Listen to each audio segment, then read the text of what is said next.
introduction about Professor Basu. Uh, Dr. Anupam Basu is a professor of the Department of Computer Science Engineering in IIT Kharagpur, India. Currently, he is working as a director of NIT Durgapur.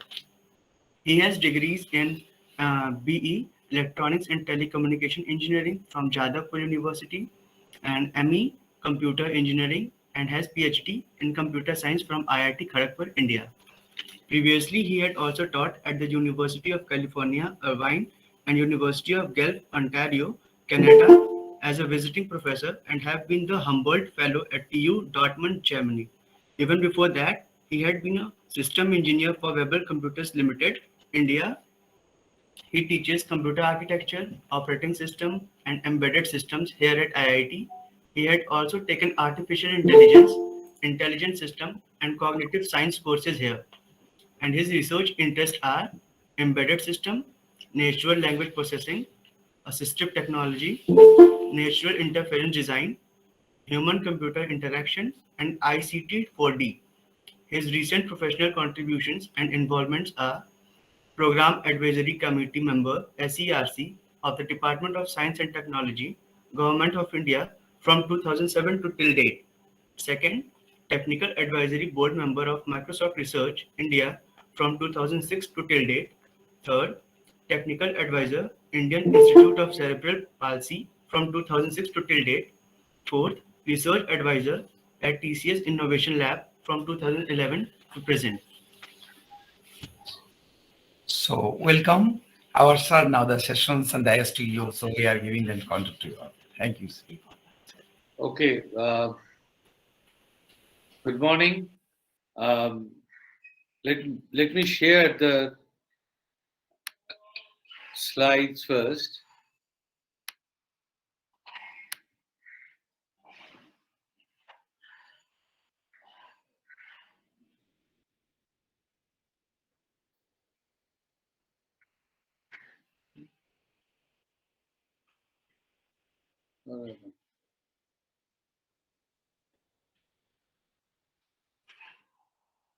What happened? I'm not being able to minimize this.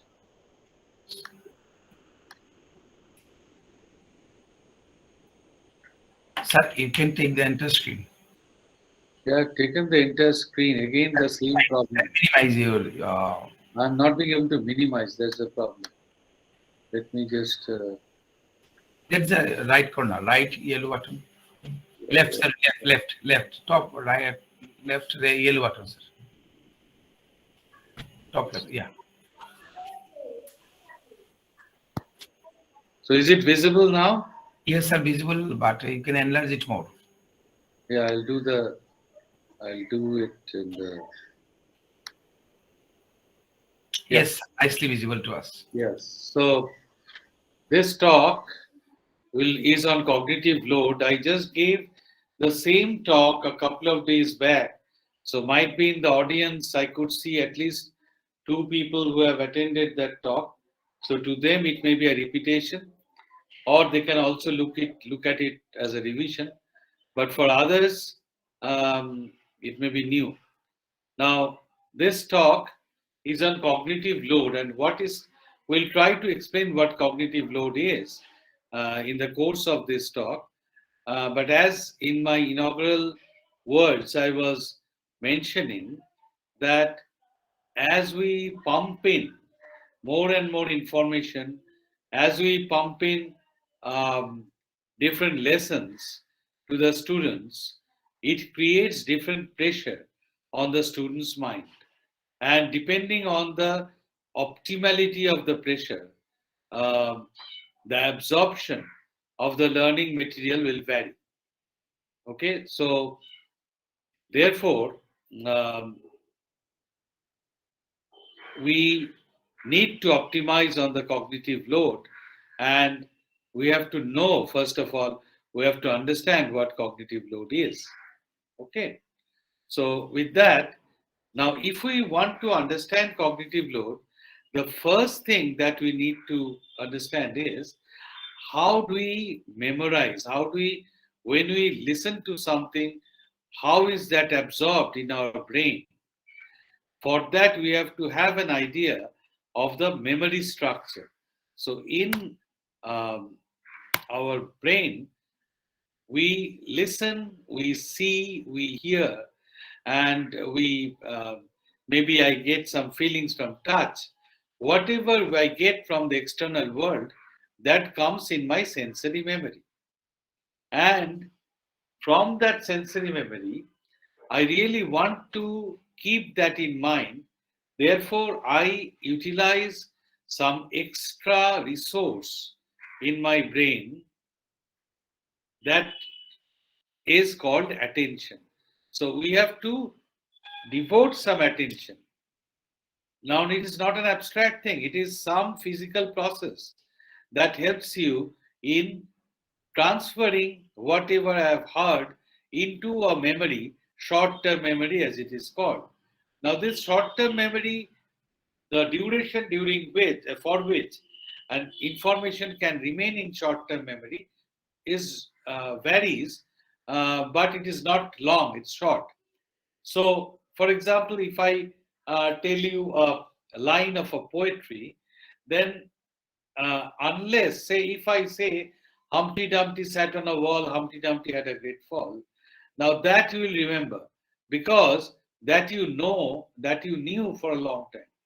But if I tell you a new line of poetry, which you have never heard before, then you have to keep that in mind.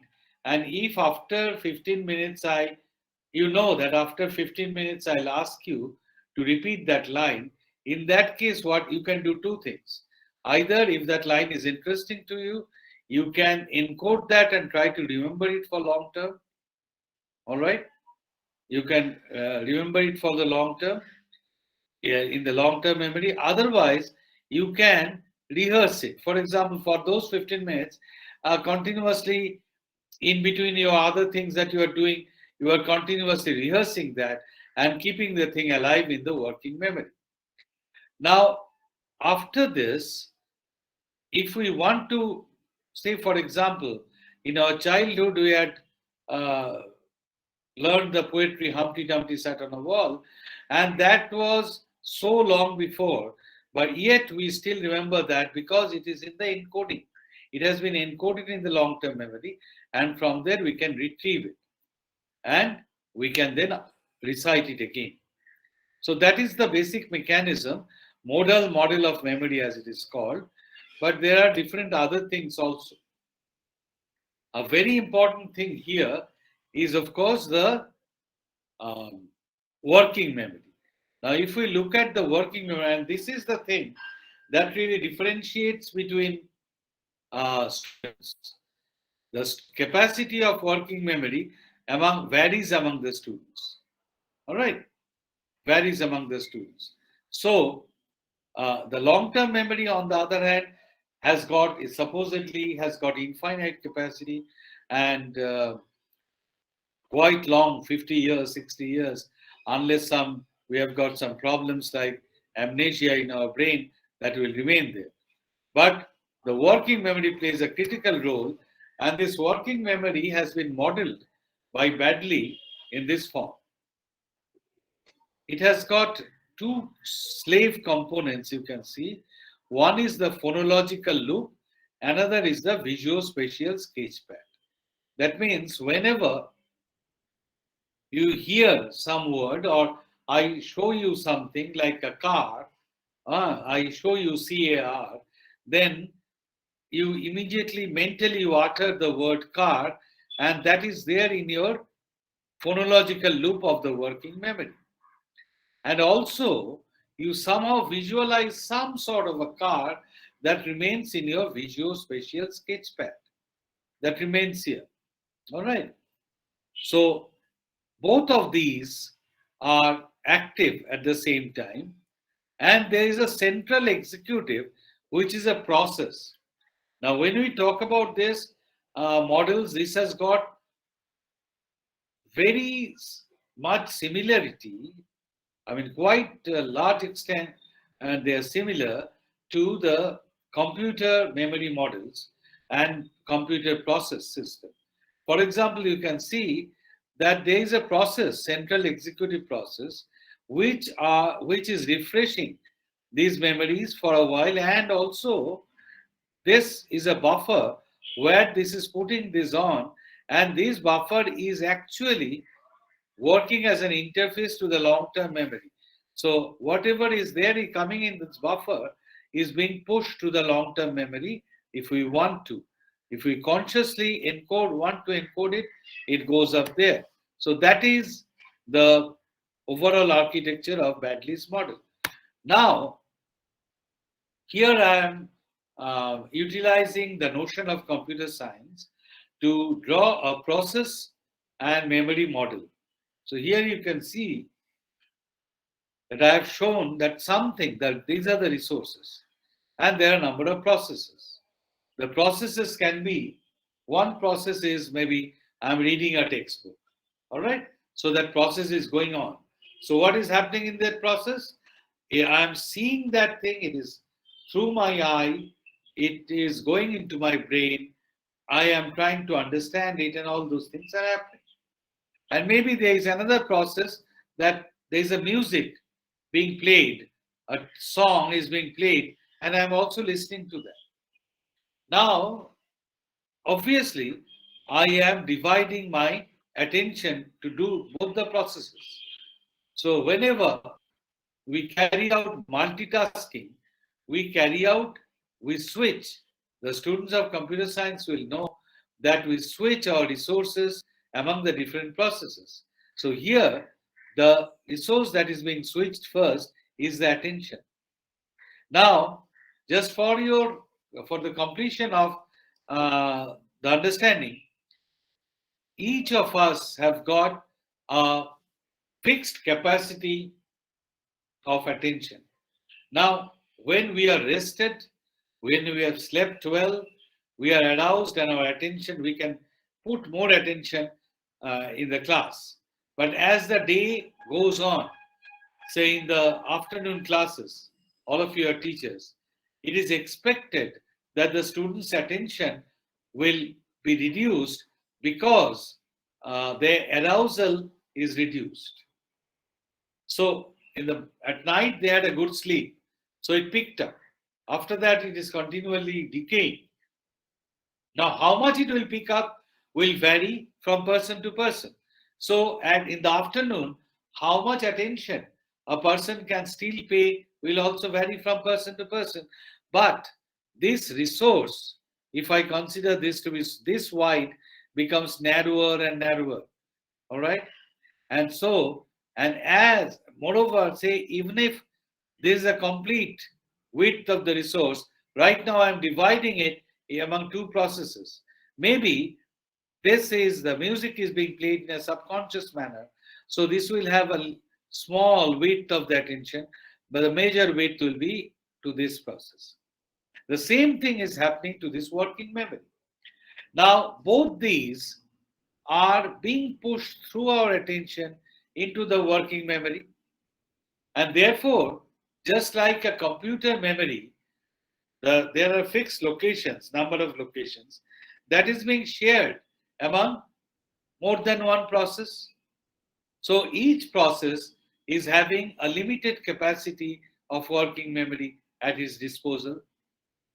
And the other process, that is, this process was the episodic buffer or central executive process, that is also catering to more than one processes. Therefore, the entire thing becomes loaded. As number of processes increase, as the width of attention decreases, as the working memory size available decreases, more and more cognitive load is being generated. Now, we can also, one thing that not shown in slide is that these are also affected by other parameters like anxiety. If I have got anxiety that I have to complete this test within 15 minutes, then that anxiety vis-a-vis whenever I am reading a book at my leisure, obviously the anxiety is less. So the load on the cognitive memory is less. The attention I can put in more and the working memory is much more relaxed. So, anxiety, disturbance, um, also the difficulty of the particular content, all these matters in affecting this working memory and consequently the cognitive load. So now we talk about cognitive load as a process, task, or stimulus. Process, task, or stimulus that limits the available working memory capacity. Working memory capacity, how much I can work with that is needed to process information. This was the definition given by Sweller, who propounded the theory of cognitive load for the first time in 1988. Now, cognitive load is defined also, alternative definition, is defined as a multidimensional construct representing the load that a particular task, so you see that it is task dependent, particular task imposes on the performer. Now, both of these are variable. The performer varies and the tasks vary. So we have to fix one performer and one task. So for this performer, this task creates so much cognitive load. This is also referred to as a level of perceived effort. How much effort do I have to pay for learning, thinking, or reasoning? You can think of physically as if there is being pressure on the working memory. This measure of mental load, workload, represents the interaction between the task processing demands and human capabilities or resources. We have already seen what the human capabilities and resources are: attention, the memory, and all those. And the task itself demands something, how much you can provide. The more we can provide, the better utilization will be, the better learning will take place. Now, if we just take some examples, for example, we take the task of comprehension. Now, whenever we comprehend a particular passage, we read a particular passage, what do? We decode the letters and the words, right? We encode the concept. So whatever words we are reading, we are encoding that concept. So I read HORAC. So HORSE. So immediately I encoded that concept, and somehow in my brain the picture of a horse has been illuminated. And also in my phonological loop, the sound horse is also, that bell also rang over there. So that is encoding the concept. And then horse gallops. The horse is galloping. So as I know, read multiple words and connect them, I create another picture and make some inference to connect the different parts. Now the picture of the horse has changed to a galloping horse. All right. It might be a video that has been created in my mind. And it also activates my background knowledge that whenever I've heard horses galloping, I know I may remember immediately, I may think of race course. What is a race? What is a horse race? And where do the horses stay? That stable and everything. All those pictures are also being illuminated to some extent. So that is activating background knowledge, and that is what is comprehension. Now, variables, now when all of you are teachers, when you are giving the students to read certain things, you also have to keep in mind that anxiety plays a big role. As I said, reading casual novels versus reading text passages with some time constraint will have a noted differential in the anxiety. So, and also even in the same environment, same backdrop, same context, maybe less anxiety for historical events than for science experiment procedure. Because historical events, you may at best miss something, but the experiment, if you miss something, that may create accident. Therefore, you often become more anxious while reading science experiment and relatively um, relax while reading about historical events. And it also depends on the characteristics of the reader, text properties, and the instructional context. Uh, the text, what is the, now each of them are important. What is the quality of the text? And what is the context? And also, what type of reader he or she is. Now, for that, there is one model. There are multiple models. I'm just mentioning one, that is construction and integration model.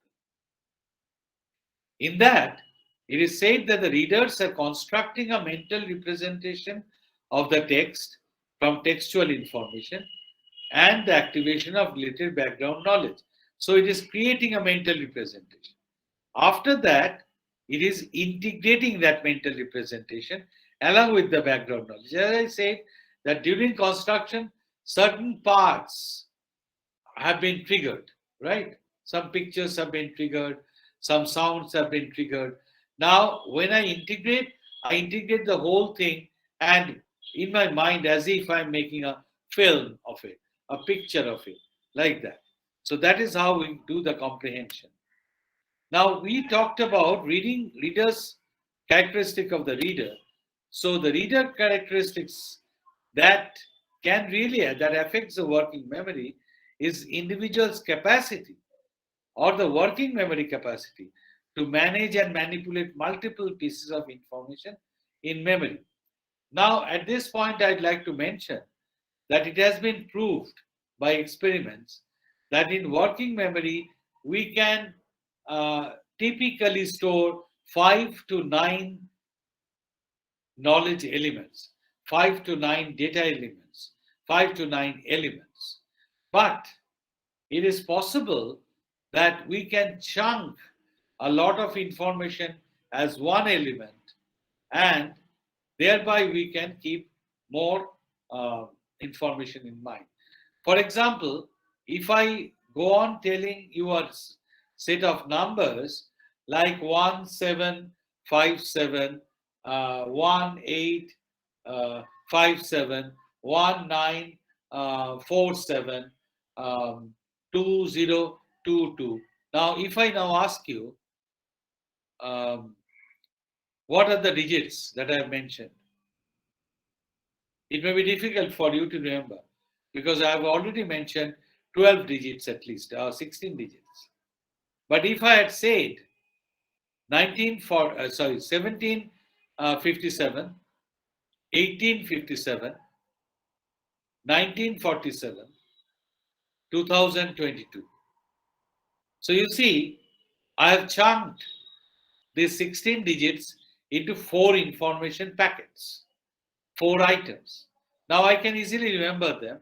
These are even easier because 1757, the Battle of Plassey, 1857, the first Indian Revolution by the Sepoys, 1947 was our independence, and 2022 is the new year that we are going to face very soon. So thereby we can really utilize, if I have got that capacity to chunk the large piece of information into packets, then I can digest more. My working memory can digest more. It depends on the reader's capacity to manage and manipulate, readers adjusting their processes and focusing attention. Some people have got attention deficit.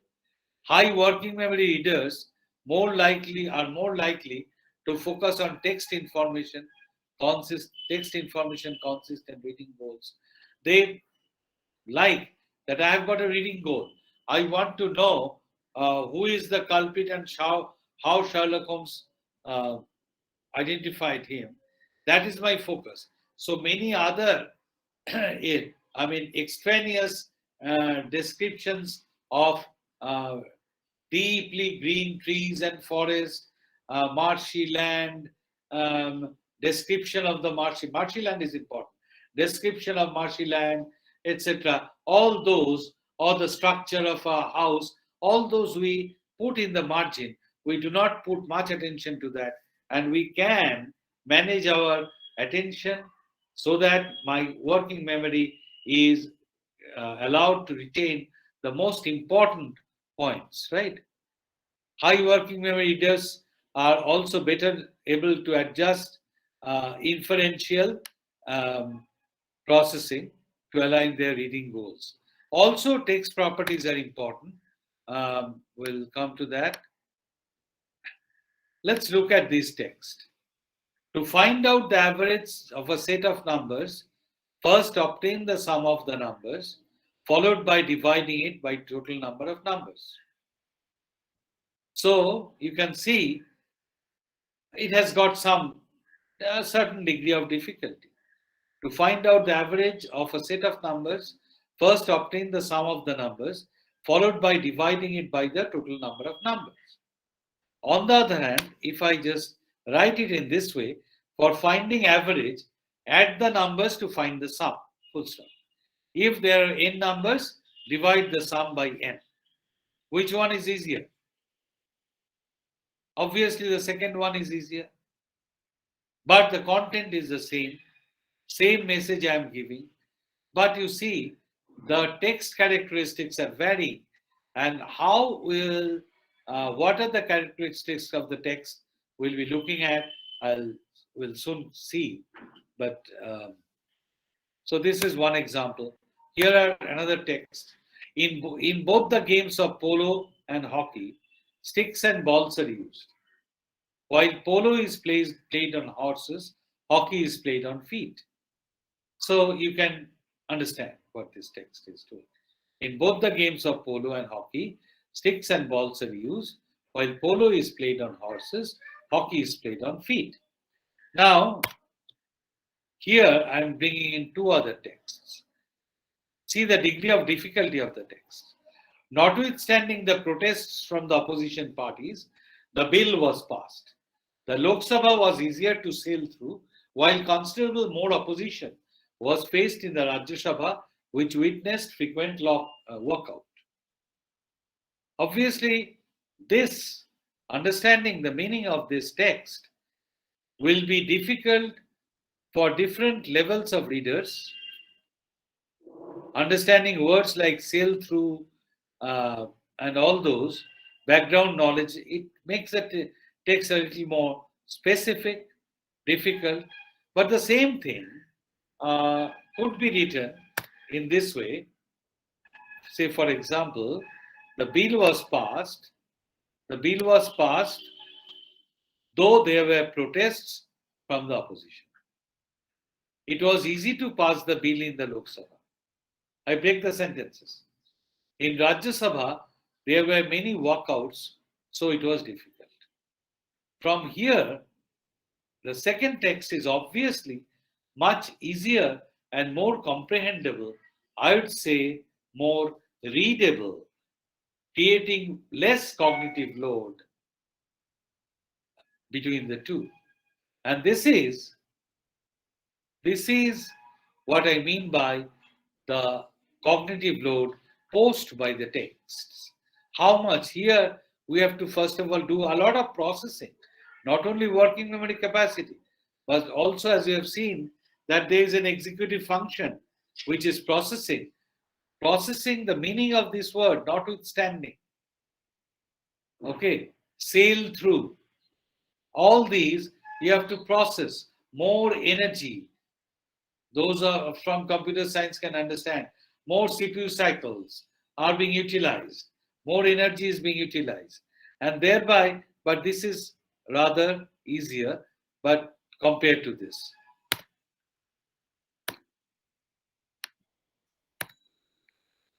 So typically it has been found that compare-contrast texts have got better memory utilization because they are written in a very systematic manner.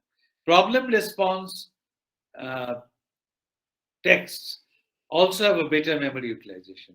On the other hand, the chronological account of things and descriptive texts often require much more memory loading. So in order to do that, I was showing you some texts. Which one is better? For that, there are different measures that have been talked about. Computational measures. One is very important, is readability measure. We'll discuss that in a little bit. Readability measures take into account different parameters like word length, sentence length, the length, number of syllables, how many consonant clusters are there. In Indian language, yuktakshars play a very important role. Hard words, the sentence structures, whether sentences are simple, complex, and how distant are the references, all these contribute to the measure of readability. There has been different measures, but before going to that, let us read these two sentences. John, Mary, and the two children soon found both the house and the surrounding neighborhood somewhat tawdry, and they all wished to move somewhere else and begin a new life. You have listened to that, you have seen that, you are comprehending that. Okay, it's possible that John and Mary and the two children found both the house and the neighborhood to be tawdry, wished to move somewhere else and begin a new life. They didn't like it. On the other hand, look at the second sentence. Despite the fact that whenever he tried, he failed, Jamie was always in trouble, wished with all his heart to lead a life which was free of criminal associates. Now, here you see, this is more difficult. Both these sentences have got the same number of words, 30 words, but maybe a little more. But the second one is more difficult because of several reasons. You can see that think of how am I processing, despite the fact, first of all, notwithstanding the fact, that sort of thing. Okay, despite, although the fact was there, what was the fact? That whenever he tried, who is he? I don't know as yet. Who is he? That is an open note in my mind. Whenever he tried, he failed. Who is he? Jamie. Oh, I see. Now I go back. So my comprehension says, despite the fact that whenever Jamie tried, Jamie failed. And who is Jamie? Who was always in trouble. So now Jamie is being qualified later. So then I have not yet come to the crux of the matter. The crux of the matter is Jamie wished with all his heart to lead a life which was free of criminal associates. That is the crux of the sentence. Now, qualifying Jamie was in trouble, and why did Jamie think so? Those are given in these clauses. So this becomes a much more difficult sentence in terms of readability. So there are other aspects of cohesion and coherence. We can talk about that later. But let's see. Here, the teachers, some of you might be aware of Bloom's taxonomy. Bloom's taxonomy says that the contents, the learning material contents, the textbook contents, the assessment questions can be of different levels of cognitive demand. It can be remembering, that means recognizing and recalling facts. For example, if I ask, state Newton's second law of motion, you expect the student to remember that and reproduce that. That is one sort of cognitive load. Other thing can be understanding. All right? Whether you have understood the second law. All right? So you can say that now that the acceleration has increased, will I need more force or not?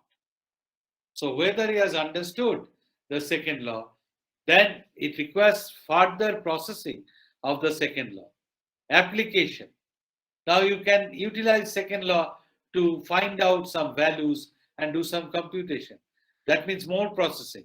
analysis, evaluation, creation. So this hierarchy you see is more and more and more cognitively demanding. It is requiring more working memory and more processing capacity, more processing power, and to interact with long-term memory. Many things are happening here, and we should be able to measure it. I gave you some examples of text comprehension. Here are some examples in school mathematics. You can see that here is an example, a problem, which says the picture below shows an old-fashioned kite. The dotted lines represent the wooden braces behind the kite's fabric. Okay? So, but what is my question? What is the sum of the interior angles of the fabric area of the kite? Internal angles of the fabric area of the kite. And you have given some questions. So what you want is to know the sum of the interior angles of this kite. For that you have shown the kite, you have said that these are wooden braces, and you have talked about the fabric. I could have stated the same thing in this way. What is the sum of the interior angles in the shape below? Now, in order to just see that I want to find out whether the student can compute the sum of interior angles, this is sufficient. But here, I'm giving them some exogenous and external loading that he has to comprehend this sentence. There are many irrelevant points which are not required for solving this problem, but I am trying to pressurize his working memory intentionally. That is also sometimes a good thing to see what level of cognitive ability he has. But just for assessing the student, whether he knows a concept, if the student gets lost in this, he may commit mistake here. Some more examples you can see here. Properties of the quadrilateral, this are described below. I've described with so many words: side xy, parallel and congruent to wz. The side wx is parallel and congruent to zy. The measure of this is 55. The measure of this angle is 125. What is my question? The question is, which term describes the quadrilateral? First of all, this thing is not required at all. Now this has been said in so many words.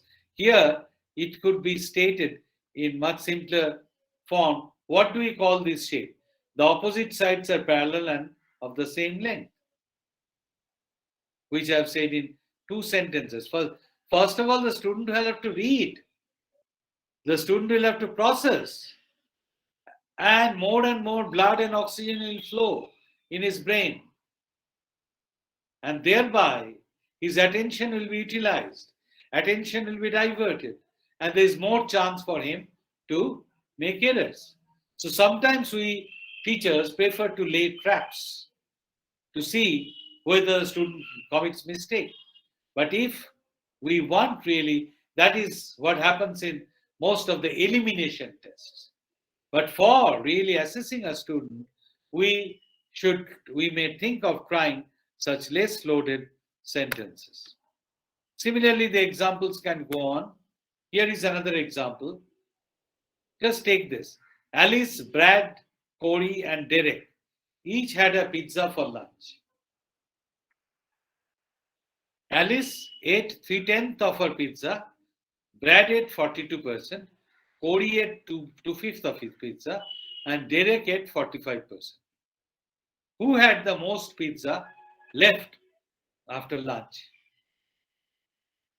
Who had the most pizza left after lunch? That means who? Now I could have said that in a much more simplified manner. Which value below is the least amount of pizza? 3/10 of a pizza, 42% of the pizza, 2/5 or 45% of the pizza. The student who knows will convert each of them to percentage and find out the minimum. Here, I am giving some extra information and putting the question in a convoluted manner, right? So that's how we are pressing in, we are requiring more processing in the working memory and the processor. So similar examples can be given. So now let's see this.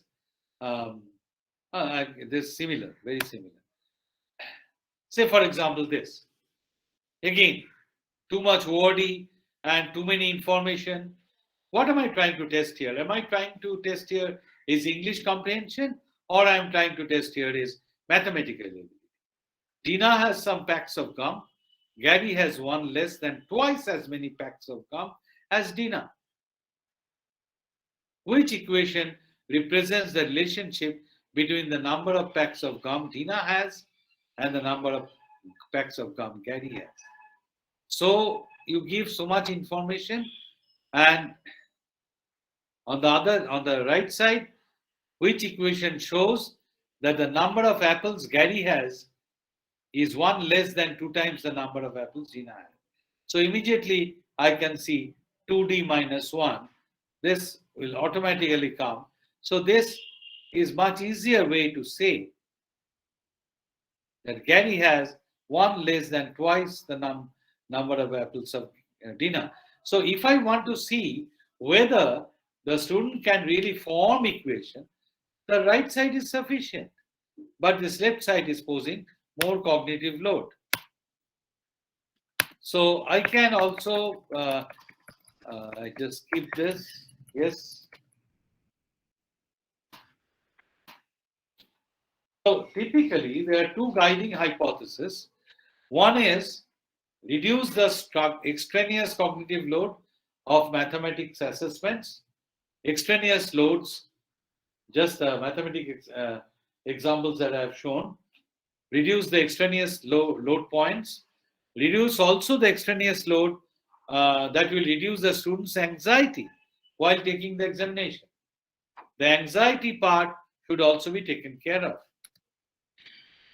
So how can you do that? How can you reduce the cognitive load? Say, for example, we can translate, rewrite it, reduce the word count in a simple language. We can use visual aids, like in one of the examples it was. I can give signals underlying that least word. Weeding, we cut out the unnecessary things and just keep it to the essentials. All right? Eliminate extraneous visuals and text so that attention is not diverted. Sequencing, put the sequence questions in such a way so that the student can solve them one after another. So there are different methods people have thought about. Now, how do we measure it? How do we measure cognitive load? That's the most important thing. One thing is a questionnaire-based model like NASA TLX, where 7-point or 6-point, different characteristics have been shown, and the users are asked to rate the learning material or a content as to in a scale of 1 to 10 or 1 to 7, as you can think of. It's called the Likert scale. So what are the characteristics that are asked for? Mental demand. How mentally demanding was the task? How much mental demand it wanted? Okay. Physical demand. Did you have to work physically a lot for this? Did you have to work physically a lot? All right. Now that is often, if you have got a GUI-based learning material, did you have to move the mouse too much and go to different places? It talks about kinesthetic load, how much physical movement you have to do. And there is temporal demand. Were you pressed for time? Did you face anxiety because of time demand? What is your assessment of the performance? And this is what is the effort, means how hard did you have to work Means not how hard, means how much mental effort you had to give to accomplish your level of performance. How much mental effort you had to give. And our discussion is mostly along this effort, which is cognitive load. And this cognitive load, you have to, the user will say that yes, it was very loaded, this was less loaded, and was it frustrating? Was it frustrating?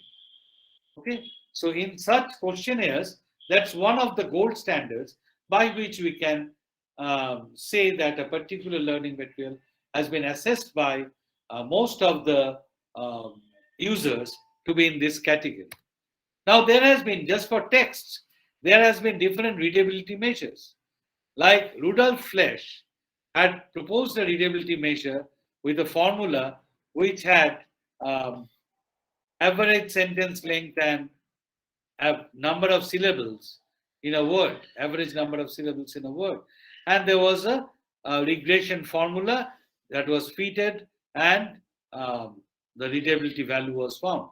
So typically, according to Flesch readability index, so here what we are seeing is how difficult is a text to read.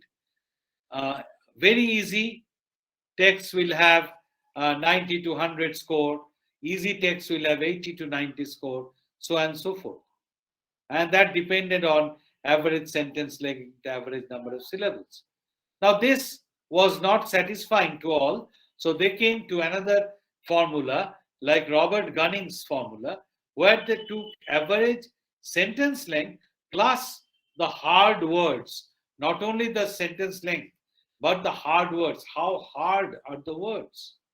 Okay, and there were 3,000 hard words listed by two scientists, linguists, Edgar Dale and Jane Chow. Okay. Now, so essentially, we can say that we have to know the student's background, whether he's a slow learner or a fast learner. Accordingly, we'll have to decide on, we have to look at the learnability, we have to design the textbooks so that the cognitive memory, a cognitive load can be optimally utilized. Okay. So here is a computational model. I'm just giving an example by Sweller. Those of you in computer science will be able to appreciate it more. Say, for example, here I want to solve this equation. My job is finding Z. So if I want to solve it by means and analysis, this is common. If all of you know how to solve a set of equations. Now, in order to find Z, if I look at this equation, I'll say, oh, I have to find out first Y and X. All right. If you look at this equation, you can say I can find out only Y. So here you are creating two sub-goals, X and Y. And here you are creating another sub-goal, Y. So depending on, so first of all, you have to look through all these and see what is your best point to attack. Suppose you take this to be your best point to attack. Then how do you find Y? You have to come here. Where is Y? Y is here, Y is here.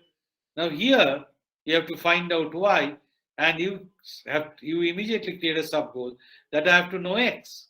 Now how do I know X? The best way, again, you search through this and find the best way to get X is here. So you get X from here, get Y from here, get Z from here. So what you do, you create sub-goal after sub-goal, load them in your memory stack, and you have to search. Now you see all these tasks that you are doing are cognitive load, memory, working in my brain. All right, all these things are happening, and then I'm solving this. So if I could compute it, it is found that, I'll come to this later, that say in a particular experiment, it was found that average working memory required was 15.5 elements. Peak working memory was 16 elements. Active productions, like active rules and all those that we had to do is 4, so and so forth. And you can see the flowchart is a little complex. That means the process itself was complex, That means the cognitive load was more. So typically you see, if a problem has a specified goal, then the goal becomes known. It is easier. Now, if I go down, if a problem has specified goal and if an equation is known which contains the goal and one or more unknown, then the previous one should be set as sub-goals. In that way, you go on building the sub-goals, and once solving a problem becomes solving more than one problem ultimately. Okay. Now there are different psychophysiological measures nowadays, computational measures as well as psychophysiological measures are being possible.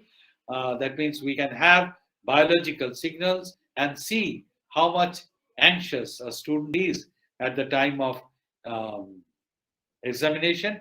I won't go into the detail of that because other speakers I'm sure will be speaking on that. I'll just say that there are different devices like eye tracker, armband, heart rate monitor, all those come in very conveniently, if I can put this on a student and ask the student to work, solve a problem or read a passage here, I can read the physiological parameters, and from there I can get an idea under how much cognitive pressure he is. All right. Here I'm just showing an example. I'll not go into detail. This is through an eye tracker.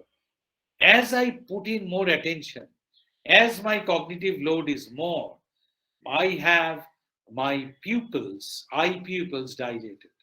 Here, a multiplication task was given to the subject.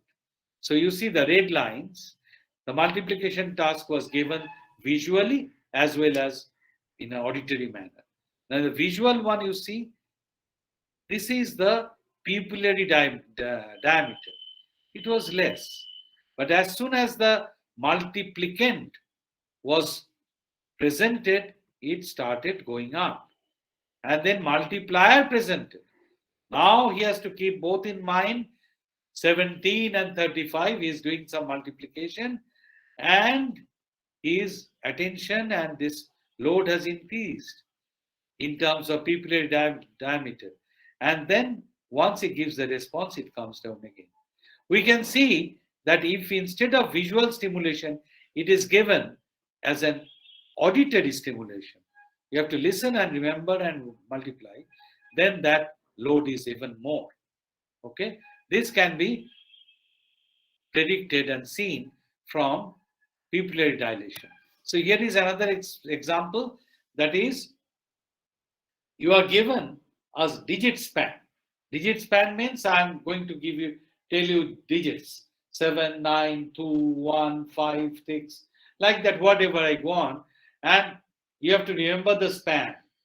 Now the longer the span, the cognitive load was increasing, as is seen in pupillary diameter.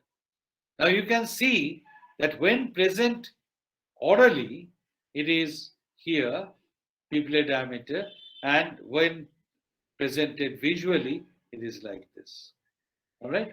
But in both cases, as the length of the span increases from 6 digits to 8 digits, it increases. So that tells us that more and more cognitive load has been presented. Okay. Now, there are many other ways in which you can do. I think other speakers will talk about it. So I'd like to conclude here.